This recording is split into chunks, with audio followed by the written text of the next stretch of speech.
Welcome and thank you for standing by. Today's conference will be recorded. If you have any objections, you may disconnect at this time. Again, this conference will be recorded. If you have any objections, you may disconnect at this time. The conference will begin momentarily. Please stand by.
Welcome and thank you for standing by. Today's conference will be recorded. If you have any objections, you may disconnect at this time. Again, today's conference will be recorded. If you have any objections, you may disconnect at this time. The conference will begin momentarily. Thank you.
All right, welcome everybody. This is Karen Northon with the NASA Office of Communications. Thank you for dialing in to join us and get the scoop on the Biden-Harris FY22 funding request for NASA. Today we are joined by NASA Administrator Bill Nelson and Acting Chief Financial Officer Steve Shinn. We will start off with some remarks from the Administrator and then go into the budget briefing. So, sir, over to you. Thank you. Hi, everybody, and thanks for joining us on this Memorial Day weekend. The President's budget for fiscal year 22, it requests $24.8 billion for NASA. It's an increase of 6.6% over what was the previous year. This is a very aggressive, forward-leaning budget for NASA because the investment in NASA's goals and missions is an investment in the future of this country. NASA obviously contributes to our economy, both in the local communities and across the country, and it inspires our students and it invests in the next generation of scientists and engineers through STEM education. And there is nothing that excites kids. Just look at their little faces when you start talking about STEM. And when you start talking about space. As a matter of fact, think what happened after Apollo. For a couple of generations that went into science and technology and engineering and mathematics, that was a spinoff from the space program.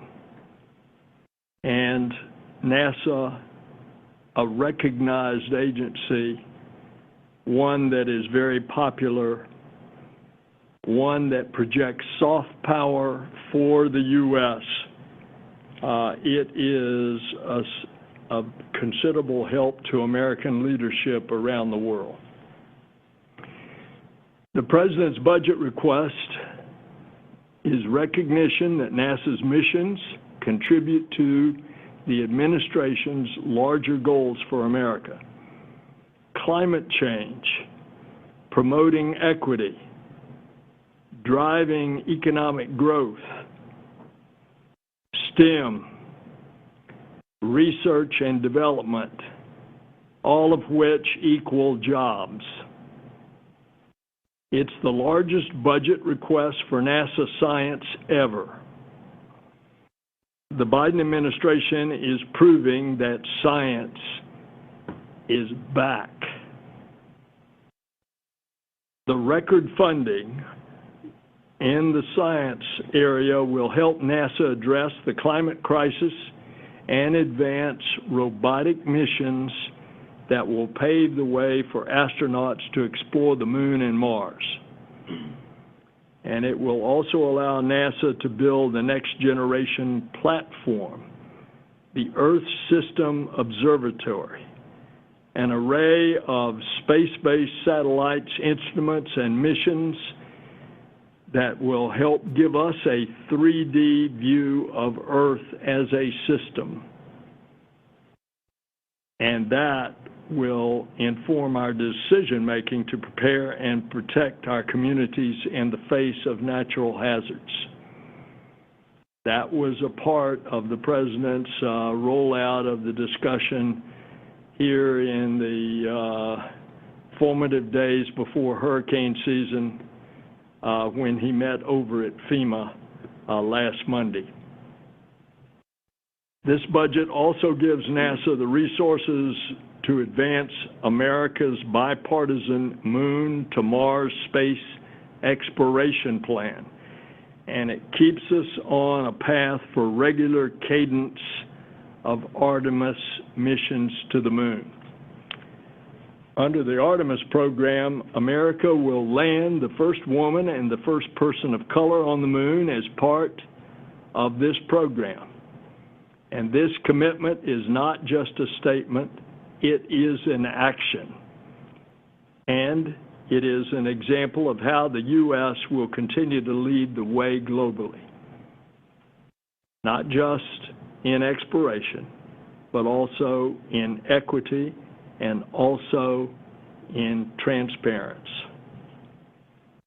To put it succinctly, this budget will empower NASA and the United States to lead humanity into the next era of exploration. It's an era in which government and the private sector partner take us farther than ever before, to the moon, to Mars, and beyond, and to expand science, economic growth, and well-being. And I might say that as we get toward the end of the year and we launch the James Webb Telescope, just to give you an idea of how far advanced that is. The telescope will peer back into the beginning of light 150 million years after the Big Bang. Consider that the universe is 13.5 billion years old. We will be looking back at the first % of the life of the universe and the light emanating from that. And we will see the first galaxies formed as a result of James Webb. So with that, I'm proud to hand it over to NASA's acting CFO, Steve Shinn. Take us through the details. All right, thank you, Senator Nelson. Yeah, we're very excited to be here today on the budget release day. The prior chart that was up was really demonstrating how we directly support our administration's priorities. As Senator Nelson mentioned, our top line for FY22 is $24.8 billion. That shows extraordinary support from the Biden-Harris administration, and our activities really align quite well against the priorities of this administration. We'll talk about this in some future slides, but I'll just mention a couple things of note. As Senator Nelson indicated, we have a robust earth science budget, about $225 million more than was enacted for FY21. And we're not just talking about climate.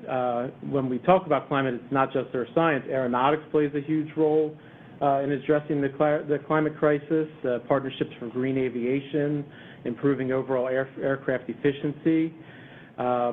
Also mentioning in terms of aeronautics that that plays a huge role in driving economic growth.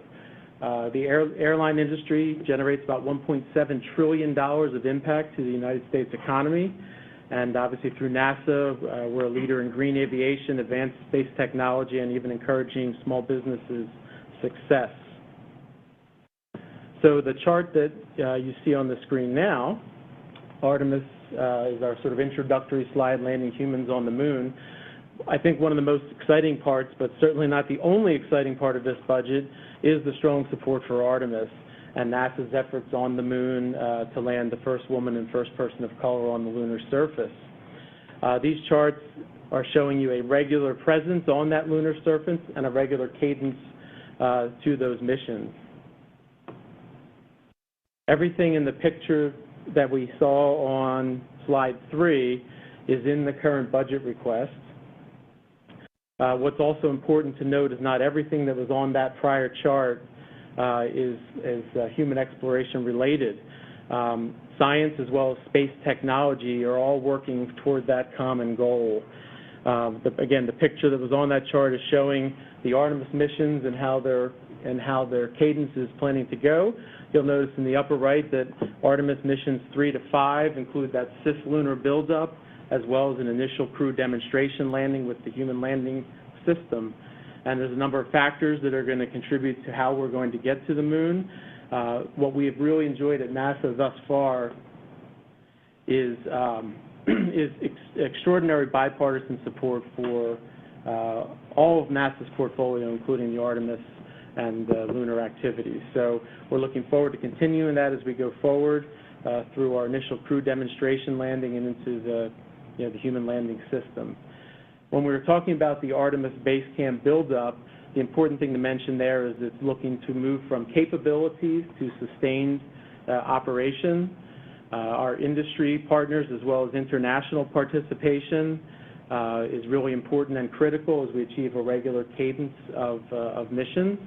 And along with that sustained presence on the lunar surface, we're going to keep learning about living and working on that lunar surface for extended stays, performing technology and operations demonstration that will ultimately reduce the risk and help us with Mars.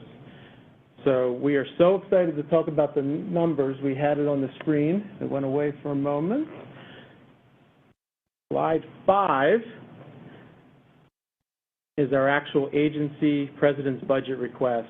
We'll get that slide up in a moment. There's just a lag delay in where we're getting to. So I'll talk in generalities, and then we'll see the numbers in just a moment. First and foremost, again, it's a $24.8 billion effort or request for FY22. That is a $1.5 billion increase over FY21 levels, which is about 6.6%. Also worthy of note is that is about another $2 billion higher than our FY20 enacted numbers. So you're seeing a steady level of support for the overall NASA mission. The out years are following an inflationary index at about 2.1%. It varies a little bit year over year, but around 2.1, 2.2% for those out years you see from FY23 through 26. A couple other really important things of note is that, as Senator Nelson alluded to, it's our largest science budget ever. $631 million more for science than the previous year, including that $250 million Earth Science upper, and funding for Earth Science missions like Clario, Pathfinder, and PACE, which we'll talk about a little later. It also funds the Mars sample return for as early as the 2026 launch. And there's also a 30% increase for space technology, so that's about $325 million, including 287 of that is funding small businesses, which is a $60 million increase for small businesses as we look at how we can encourage their growth in space technology. And we're extremely excited to talk about STEM, and our proposed budget for STEM is $147 million this year, which is, again, an increase over prior year enacted. All right, next slide.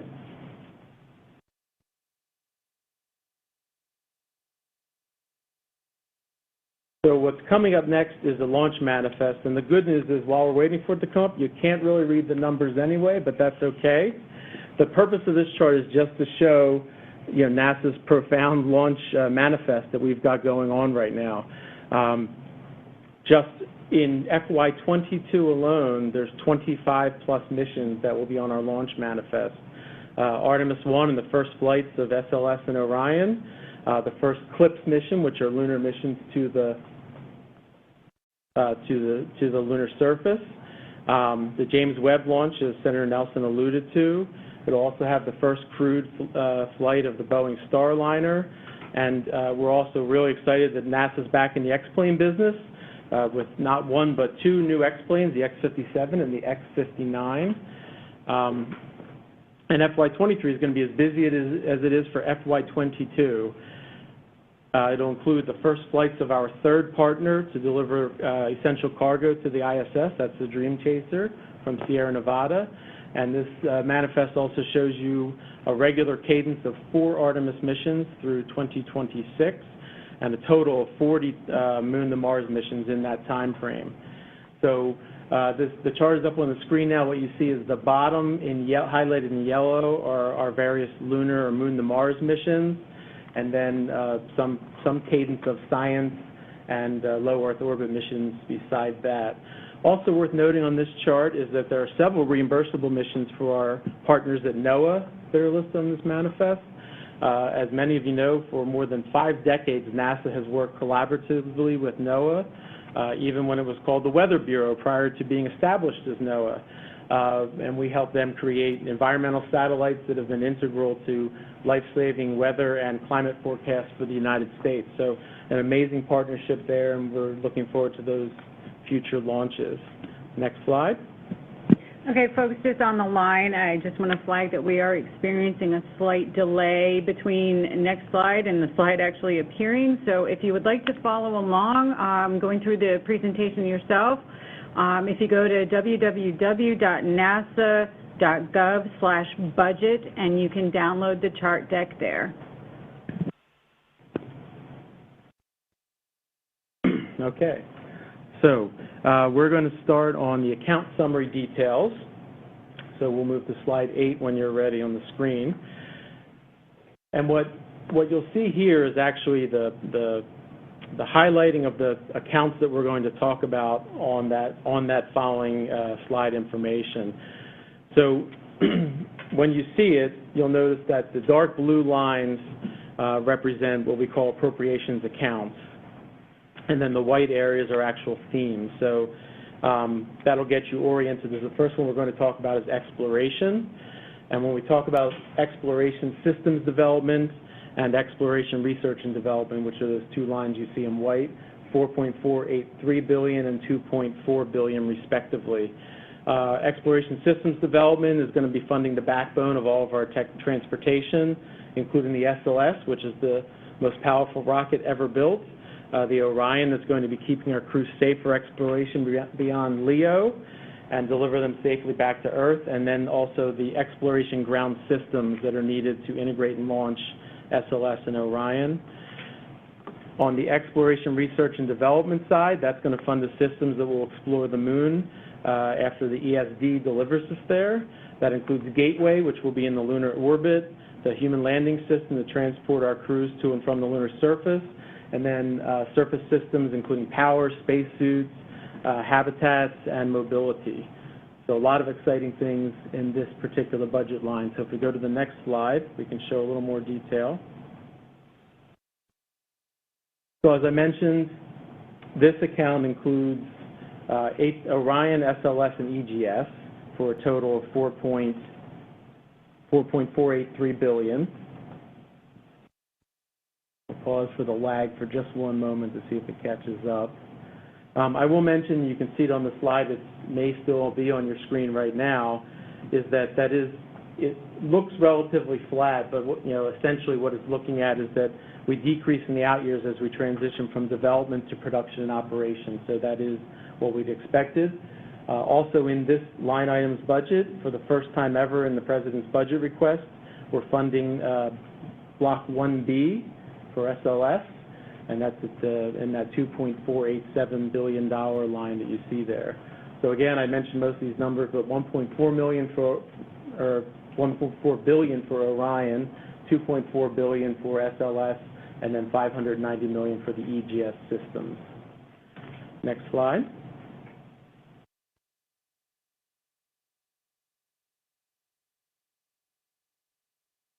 So when we're talking about exploration systems development, we're looking at about a $424 million increase over the prior year. That's about 21.5%. $785 million of that is towards the Gateway development, supporting HLS landings and surface activities. That Gateway number does include the power and propulsion element, habitation and logistics outpost, and the lunar surface suit and system. So that's in that $785 million. There's about $1.95 billion or $1.2 billion for HLS. In that budget right now, it includes one provider for 2 demonstration missions. That's one without crew and one with, as well as continued developmental funding for services related to sustainable landing operations. About $92 million for advanced cislunar and surface capabilities to conduct risk-related activities and reduction activities. About $195 million for advanced exploration systems to continue to identify those fundamental technologies that will provide our astronauts a safe place to work, particularly as we move on to longer durations further away from Earth. There's also $130 million for human research to mitigate those exact risks. The further we venture away from low Earth orbit, certainly that becomes something we need to monitor for astronaut health much more closely, and there's about a $15 million increase from the prior year in this line item. Okay, so if we go to slide 11, we're going to move into space technology. So space technology was formerly called exploration technology. One of the things that we recognized along with many of our stakeholders is that this account is far more than just exploration. It's really supporting the entire agency through transformative space technologies that really enable all of our missions. So again, that's about $1.425 billion and a significant increase over prior years. Go ahead and click one more slide. We're now on slide 12 to start talking about space technology. Again, as I mentioned earlier, that's about a 30% increase over the prior year. $502 million of that is for technology demonstrations. And what you see in the upper right image there is actually OSAM-1.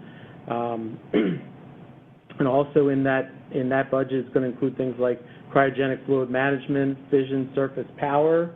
And I'll pause on that because fission surface power is a critical near-term priority that we need for lunar surface habitability. And while this request does exclude specific funding for nuclear electric propulsion and nuclear thermal propulsion, it's worth noting two things. One, that fission surface power does provide a feed forward toward nuclear electric propulsion, and then the cryogenic fluid management is a feed forward for nuclear thermal propulsion. So addressing our immediate needs, but also looking to future technologies to advance our overall agency mission. The $491 million for technology maturation includes nearly $200 million for sustainable living and work far from Earth, including, in some cases, space technology payloads that support our FY22 CLPS lunar flights. So again, you're seeing a continued theme of collaboration amongst all portions of NASA, from exploration to science to technology. So we're really quite excited by how we're using these funds to partner across the agency toward common goals. Also mentioned, we're really excited about that last line you see on this chart, $287 million for small businesses and disadvantaged businesses to encourage and spur innovation, research, and technology transfer. And that is about a $60 million increase over the prior year. And we're partnering significantly even with our Office of STEM Engagement to help reach those underserved communities and moving this forward as we can help support NASA's mission in human exploration, science, and aeronautics. All right, next slide.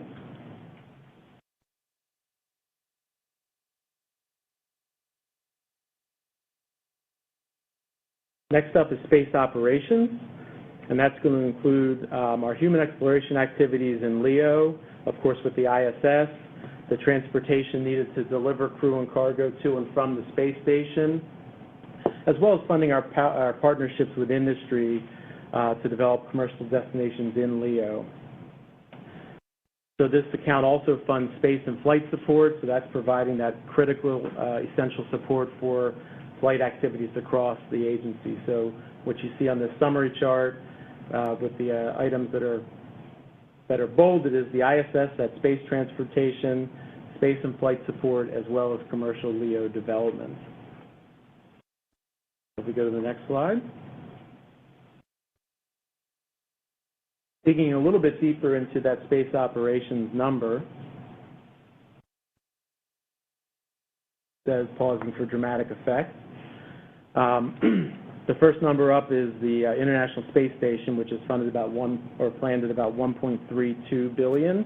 That's going to help enable that long-duration space flight support that'll help us when we look to Artemis and Moon and then to Mars. We're going to continue to conduct human health and performance research and risk mitigations on the ISS, continue demonstrating performance of equipment that'll be critical to long-duration flights.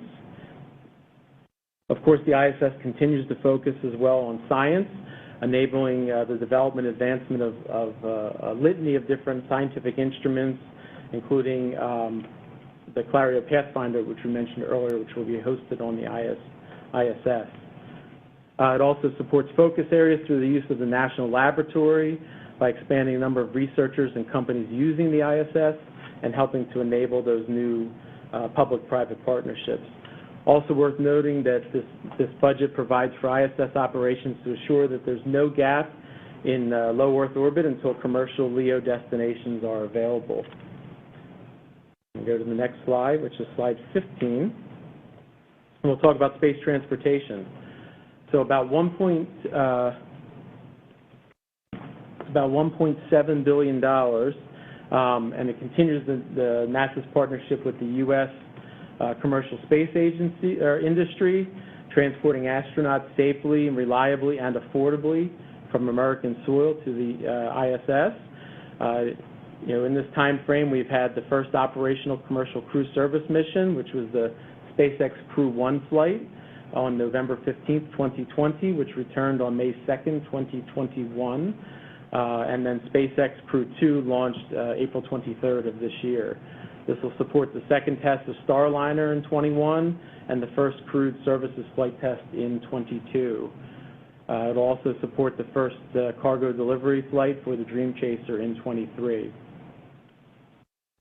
Again, this is going to continue to provide that research and technology development, providing a stable crew and cargo platform for us to continue our human exploration activities.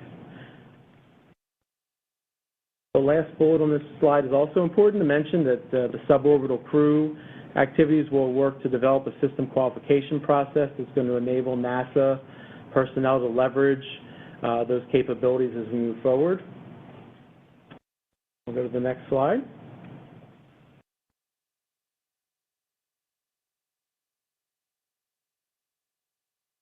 When we talk about space and flight support, which is a little over $800 million, $523 million of that is for our SCAN organization, or Space Communications and Navigation, and they're responsible for providing those critical communications and navigation supports for all of our NASA missions. There's also $42 million for communication services programs to begin demonstration of commercial services that will support future missions. About $102 million for human spaceflight operations that's looking to support readiness and crew health for all of our human spaceflight endeavors. About $103 million for launch services that's providing a safe, reliable, and cost-effective launch vehicle acquisition for over 70 NASA spacecraft missions in various phases of development. So what does that mean? We're talking about this $103 million is going to be funding to support continued certification of our new commercial launch vehicles as well. And just it's important to note that rocket propulsion testing supports not just NASA's needs as shown in the image when you saw the SLS core stage firing, but it also helps NASA support the needs of our commercial partners. So again, critical activities that this budget supports. And we'll go to slide 17. And we'll talk a little bit more about commercial LEO development. About $100 million in this budget on slide 17 to support commercial LEO development. Sorry, 19? Oh, it's 18, sorry. So that's a relatively small dollar amount, but it's vital to assure continued U.S. presence in LEO in collaboration with our industry partners. If we don't do this properly, there will be a gap in U.S. LEO operations. All right, next slide.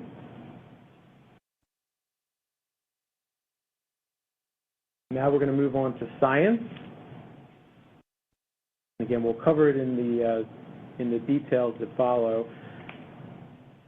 But overall, the science budget was nearly $8 billion, with relatively large increases across the board, with earth science and planetary science having some of the largest increases.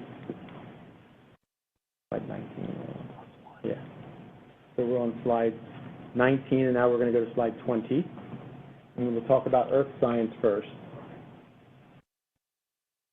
So as I mentioned earlier, it's about a $2.25 billion Earth Science request for FY22, and that initiates the Earth Science Observatory that Senator Nelson alluded to a few moments ago. It's going to help us understand the Earth systems and observe the effects of climate change. Right now we've got 4 core strategic missions that we're going to launch in this decade as part of that Earth System Observatory. It continues to fund Several high-priority missions such as PACE, Clario, Pathfinder, and Landsat 9. The PACE mission, which is the Plankton Aerosol Cloud Ocean Ecosystem mission, had not been funded in prior administration requests. It includes, that's about $119 million this fiscal year. It's going to allow us to study how aerosols and the oceans can influence each other. One of my favorite instruments, the OCI instrument, which is the Ocean Color instrument, can look at supporting the analysis of our overall ocean health. So again, really critical scientific contributions, and we're looking forward to them.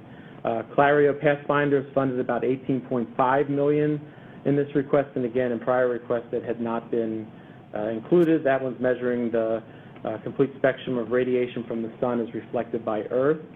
Also important of note here is that funding is included for Landsat 9, which is continuing our Earth observation systems in a decades-long partnership with the USGS. And if we go to slide 21, which is Earth science, I'm sorry, planetary science. Planetary science is about $3.2 billion, which is obviously a significant increase over the prior years. It's $497 million for our Lunar Discovery and Exploration Program, which partners with industry to deliver moon instruments and other payloads, including the Viper mission, which will be a rover that's going to investigate volatiles on the south pole of the moon. Also part of this 18% overall planetary increase is about $653 million supporting a Mars sample return mission as early as 2026 and begins the planning for a Mars ice mapper mission. NASA's had amazing, outstanding successes through our competitive discovery and New Frontiers programs. So that will continue under this budget, including planned new mission selections, as well as the development of our Lucy mission, which is the first mission to the Trojan asteroids, Psyche, which is an asteroid mission to an asteroid body at Psyche, and then Dragonfly, which is going to the surface of Titan, which is one of Saturn's largest moons. It also continues planetary defense programs, including DART and the Near-Earth Object Surveyor mission. So again, a really exciting planetary science budget overall. If we go to slide 21, we're going to talk about astrophysics. And I'll note that astrophysics, James Webb Space Telescope has its own line that will come up next, so this is excluding James Webb. There's 9 missions operating, including the Hubble Space Telescope. And it's also the first time, has not been included in prior requests, the Nancy Grace Roman Space Telescope, formerly known as WFIRST. That's funded at $502 million in this request. And that's going to be unraveling the secrets of dark energy and dark matter. It's going to be searching for and imaging exoplanets, as well as several topics related to infrared astrophysics. So again, part of what this astrophysics budget is going to do is look at what we have as a relatively robust Explorers program. It has been successful for a really long time, and we're also looking to initiate a probe-class mission pending the final decadal survey recommendations that we receive. This budget does recommend the termination and orderly shutdown of the SOFIA mission.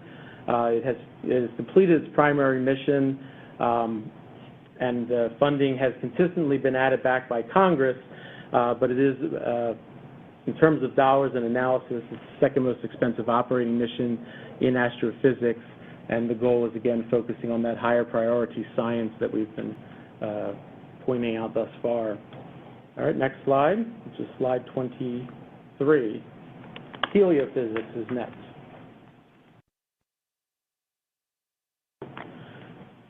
Heliophysics had about a $45.7 million increase for just under $800 million in total over our FY21 enacted numbers. In terms of heliophysics, there's a great deal of new and innovative missions. There's actually a historic number of missions on orbit and in development within the HEO portfolio. This budget does support the development of the Interstellar Mapping and Acceleration Probe, or IMAP, as well as the Geospatial Dynamics Constellation missions. Again, following the theme I mentioned earlier, about some of the competitions and principal investigator or PI-led explorer selections. We've got a robust cadence planned within heliophysics, and you can see a couple of them listed there on the slide that are coming up. And then there are over 18 missions in operation right now in our heliophysics portfolio, including ICON, Parker Solar Probe, and the Solar Orbiter collaboration. There's also been an increase in recent years, and we're continuing it in this budget, of innovations and planning via the use of CubeSats and SmallSats. We're also looking at an enhanced rideshare program and even focusing some of our efforts on the heliophysics technology program. And then finally, I'll mention that it improves NASA's capability to study and predict space weather, which protects our astronauts, our satellites, and even our technologies here on Earth. The Space Weather Instrument Hermes will be part of the Artemis Gateway. And again, you'll see that collaboration I've alluded to quite a few times already, combining science and human exploration goals into a more cohesive strategy for this agency. The next slide is 24, specifically about the James Webb Space Telescope. And as Senator Nelson mentioned, this is going to look further back in time than ever before by exploring the infrared spectrum. Now, the Webb budget is decreasing, but that's as we're moving from development into operations. And we're right now planned for supporting a launch date of late October with a start of science operations May of 22. Worth note that we're watching 2 upcoming launches of the Ariane launch vehicle that'll help determine launch readiness for our own James Webb Space Telescope. Okay, so next slide is slide 25. Relatively small budget, but critically important is our biological and physical sciences. It is $30 million higher than the prior year, about a 37.9% increase over 21 enacted. And this is the first year we're showing the transfer of management of this element that moves from HEO and ISS over to the Science Mission Directorate. We'll pause for a moment. Go ahead when we're ready. We're going to go to slide 26, which is starting aeronautics.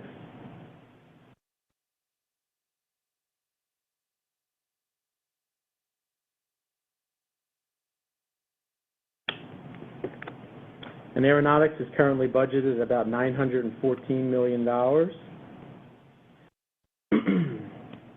And I'm going to move to slide 27 for those of you following along to talk about some of the details within aeronautics.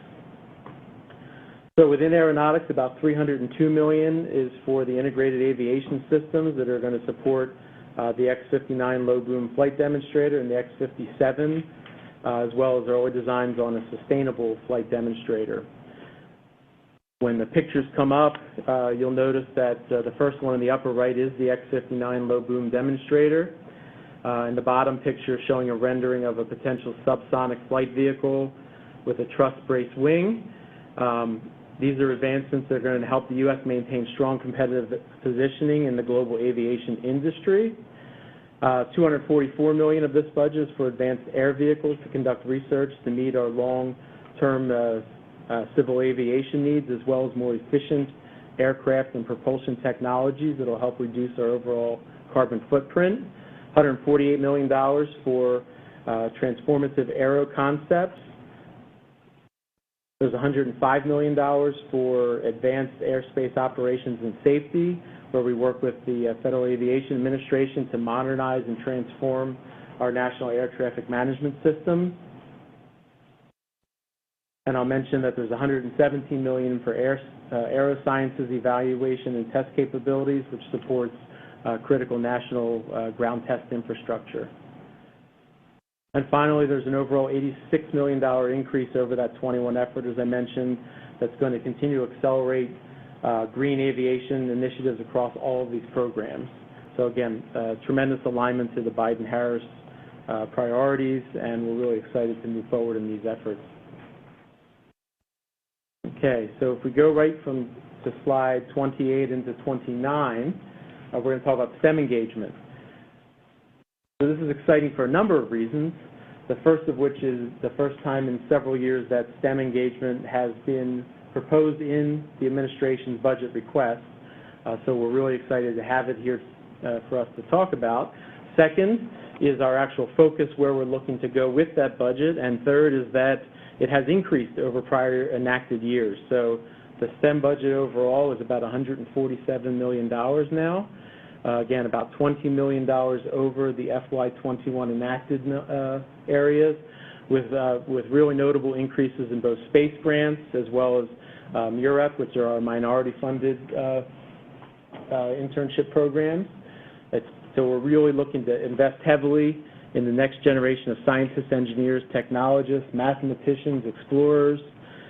We're looking at multiple competitive award opportunities for minority-serving institutions, forming several HBCU-focused elements designed to address deficits in those areas as it relates to STEM research. And our next generation STEM is going to focus on underserved and underrepresented student groups in our NASA mission content, including Artemis and James Webb Space Telescope. And as Senator Nelson mentioned earlier, just the excitement that this generates from youth when we talk about the things that we can do in STEM and they can dream, they can be part of it, is overwhelming. And we're really excited to apply NASA efforts to encouraging the next generation of young scientists and engineers. So our last major element, if we go to the slide 30, is where we talk about our safety, security, and mission services, and then we'll also talk about construction, environmental compliance restoration, also known as SEEKR. So first, SSMS, which is funded at planned funding at just over $3 billion. I'll talk a little bit about SSMS, and that is our enabling activity for all of NASA's missions. It's providing that foundational support capabilities that are paramount to achieving our goals. We can't do any of the exciting missions that I've been talking about on the prior 29 slides without the infrastructure that's funded by SSMS. Over the past decade, our mission support services have fallen from about 16% of the agency top line to about 12.3%, while obviously our mission requirements have increased. So this is an area we are under constant pressure to do more with less. We do enjoy the goals associated with that and looking at how we can be transformative and not reactive, but recognizing that that mission environment is evolving. We have a new age of commercialized space with more partners and global competitors, accelerating technology changes, and even new and agile ways for which we address our mission needs as well as address the American public. If we go to the next slide, which is slide 32, specific to our construction and environmental compliance and restoration. This is about $390 million in total. Again, relatively flat from the prior year. Our goal as an agency is we're looking to construct, repair, revitalize, or even demolish infrastructure when necessary, that we're looking to basically, as it spans across all of our NASA centers, to enable our future mission work. That ongoing challenge is to transition many of our antiquated and or dilapidated facilities up to modern standards so we can support these pioneering missions. We do maintain NASA's commitment to environmental stewardship, so we conduct critical cleanup efforts, maintaining compliance with regulatory requirements, and manage environmental issues. Mission support continues to improve its asset management and balancing its maintenance activities to deal or manage that degraded infrastructure. And again, you see the breakouts on the page for CECR, again, page 32. $89 million to support mission work, $21 million for space operations facilities, $75 million for NASA's commitment to that environmental stewardship that I mentioned previously. And again, we continue to balance maintenance, repair, and construction activities in the context of that growing backlog of deferred maintenance.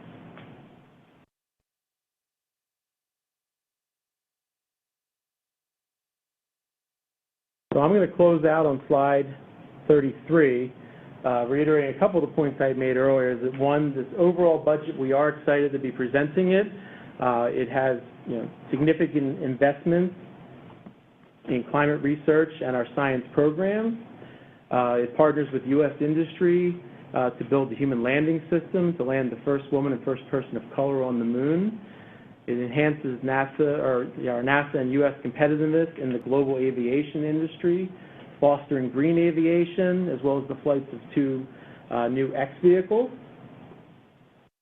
It invests in technologies that are enhancing NASA's missions and fostering that space economy, investing in the space infrastructure, reaffirming the United States as the world's premier partner in space, and of course leveraging our unique mission to inspire students in STEM. So again, we're really excited by so many of the increases in this overall budget, and we're looking forward to executing FY22. And with that, I'll turn it over to Karen Northon. Thank you, sir. All right, before we go to questions, real quick, we've covered a lot of information today, and I'm sure a lot of folks on the line have questions, and we have a limited time left, so I just want to make sure that everybody who wants to ask a question gets the opportunity. So when you come up in the queue, if you could please just limit yourself to 1 question, and let's keep it on topic, budget. If you have a question not related to budget, feel free to reach out to your favorite NASA Public Affairs officer, and we will get you an answer. Operator, if you would please give folks instruction on how to enter the question queue. If you would like to ask a question, please press *1, unmute your phone, and record your name clearly when prompted. Again, please press *1, unmute your phone, and record your name clearly when prompted. Thank you.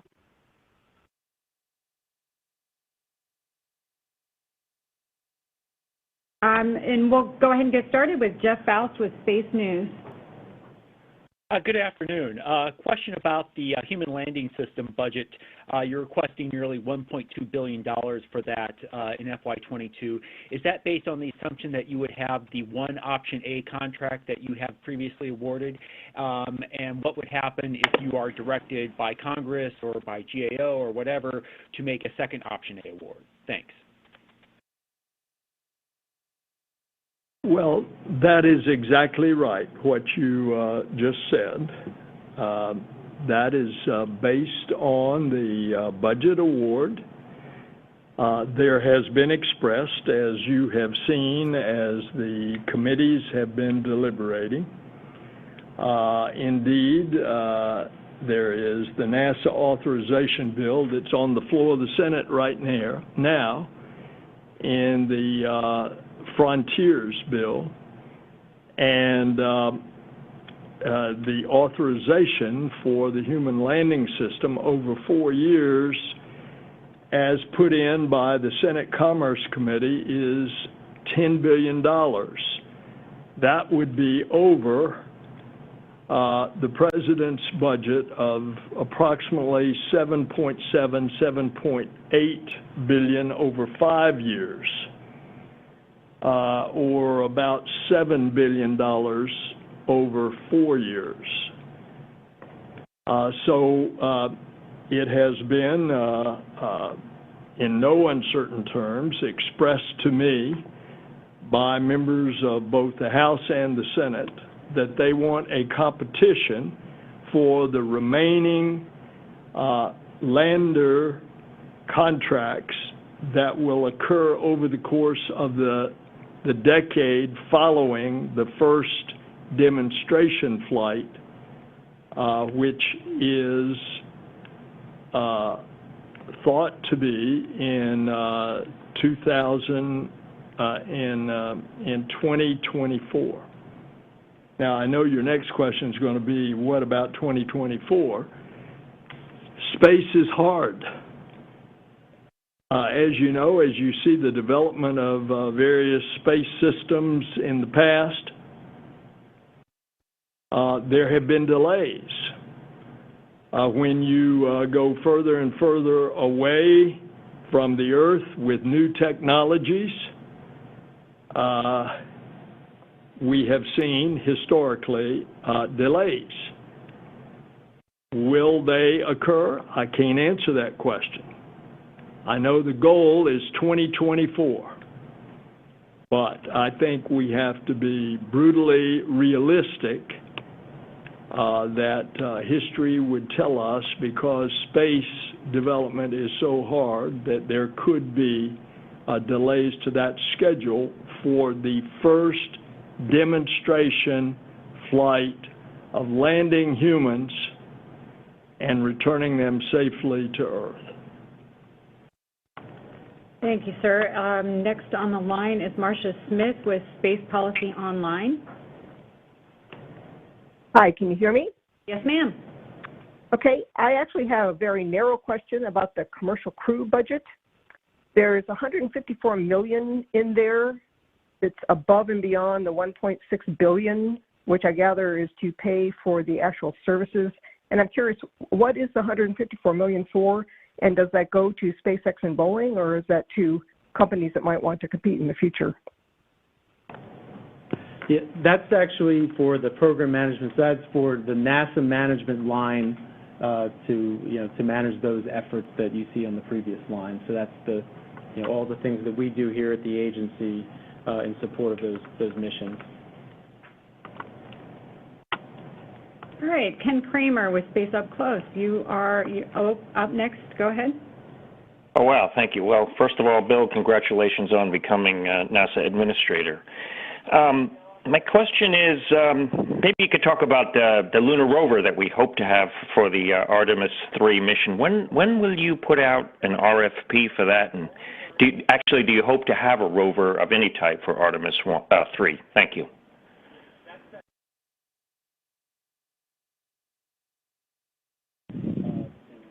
We don't know the answer to your question. We'll get back to you. Ken, I'll follow up with you later this week. We'll get something for you. Thank you. Okay, next up is John Ostrower with the Air Current. Hey, good afternoon.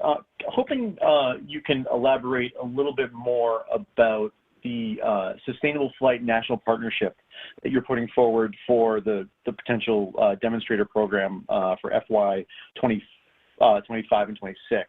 Can you talk a little bit about the process to get there, as far as the kind of the build of technologies and whether or not this is really kind of focused on Boeing and replacing the 737, or sort of open to broader industry players and other involvement?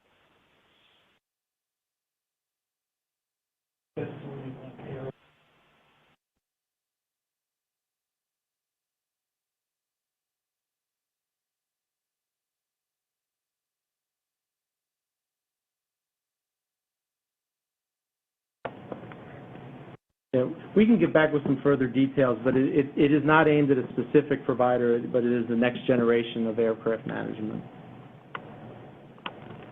Okay, next up is Vlad Pavlov with TASS News Agency. Your line is open. Go ahead. Hello. My question is for Mr. Nelson. First of all, the head of the Russian Space Agency, Dmitry Rogozin, invited you to visit Russia to discuss future cooperation. Are you going to accept this invitation and visit Russia? And then just a quick follow-up on the budget itself. So last year, NASA said in its budget request that it will continue to purchase Soyuz seats for crew transportation until domestic capability is available. So what about this year's request? I haven't seen any mention of the purchase of seats in this request. I've only seen this idea of exchange of seats without any actual purchase, any transfer of funds. So could you just clarify that? Thank you.